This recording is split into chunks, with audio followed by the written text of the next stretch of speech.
Ano daw ang mas maganda, QIT 8900 Delta or yung QIT 8900? Okay, so yung QIT 8900, same lang yan, pero yung display is ganito lang, color orange yung lighting, pero ganyan guys. Dual monitor. Ito naman yung merong D, meron itong quad monitor. As you can see mga karadyo, apat ang frequency na kaya niyang i-monitor.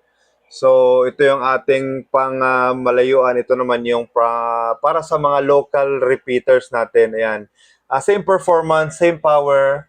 And kung gagasto ka lang din naman ng around 4,000 pesos, dun ka na lang dito. Okay?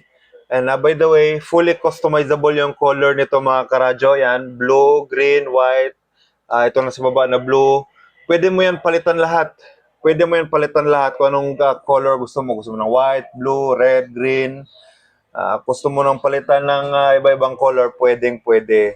And mas modern na rin yung itsura niya. And maliit lang din naman yung difference sa presyo. And maganda rin naman yung QIT 1800 lang. Pero for almost the same price, just go for this one. Yan. So, yun lang mga karadyo.